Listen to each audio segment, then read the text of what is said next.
मेरे प्यारे देशवासियों, जय हिंद। तो जय हिंद दोस्तों, आज हमारा सेशन होने वाला है इंडिपेंडेंस डे से रिलेटेड सारे ही वोकैब हम कवर करेंगे। तो पहला हमारा वर्ड है फ्लैग। फ्लैग यानी होता है तिरंगा, जो कि 3 कलर का होता है, आपको पता ही होगा। अगला वर्ड है हमारा होस्टिंग या अनफर्ल। इसका मतलब होता है फहराना। अब क्या फहराना, जैसे कि हम बोले फ्लैग होस्टिंग, इसका मतलब होता है झंडा फहराना। इसके बाद हमारा वर्ड आता है ट्राई कलर। ट्राई कलर यानी 3 रंग का, जिसे हम बोलते हैं तिरंगा। इसमें कौन कौन से कलर होते हैं? सैफरन, केसरिया, व्हाइट, सफेद, ग्रीन, हरा। अगला हमारा वर्ड है फ्रीडम। फ्रीडम का मतलब होता है स्वतंत्रता, यानी किसी के दबाव में न रहना, अपनी इच्छा से अपना काम कर पाना, यह है फ्रीडम।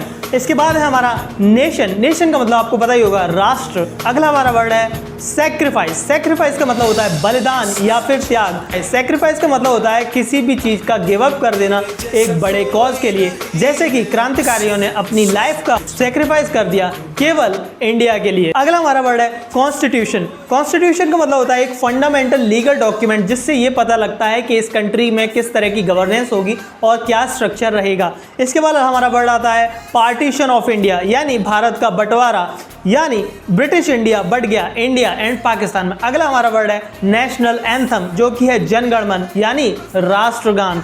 अगला हमारा वर्ड है नेशनल सॉन्ग। नेशनल सॉन्ग कौन सा होता है? राष्ट्रगीत, जो कि है वंदे मातरम, टकला बेशरम नहीं है। अगला हमारा वर्ड है लिबरेशन। लिबरेशन का मतलब होता है मुक्ति, जैसे कि इंडिया ने बांग्लादेश को पाकिस्तान से लिबरेट कराए यानी मुक्ति दिलाई। अगला हमारा वर्ड है पैट्रियट, यानी मैं देशभक्त हूँ, आई एम पैट्रियट। पैट्रियट यानी देशभक्त। अगला हमारा वर्ड है कॉमेमोरेशन, यानी स्मृति समारोह। ऐसा समारोह जिसमें हम किसी भी इवेंट को याद कर रहे हैं या किसी व्यक्ति को याद कर रहे हैं, उसे सम्मान देने के लिए।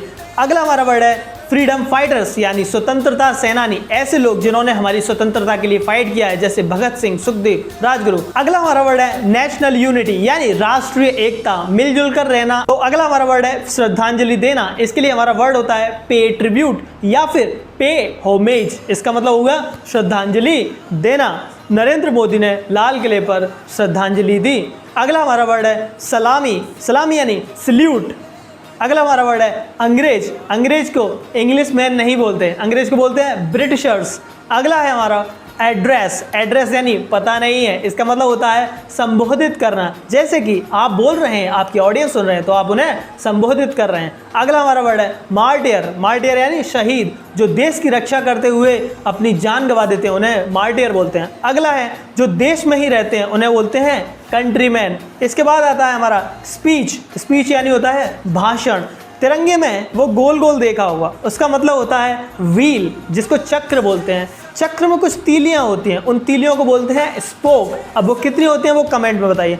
अगला हमारा वर्ड है गुलामी। गुलामी को बोलते हैं स्लेवरी। और अंग्रेजों ने हमारे ऊपर शासन किया, शासन करने को हम बोलते हैं rule. So I hope you are able to understand. मेरे ख्याल से आपको समझ में ही आ गए होंगे स्वतंत्रता से रिलेटेड जितनी भी वोकैब थी। तब तक के लिए जय हिंद।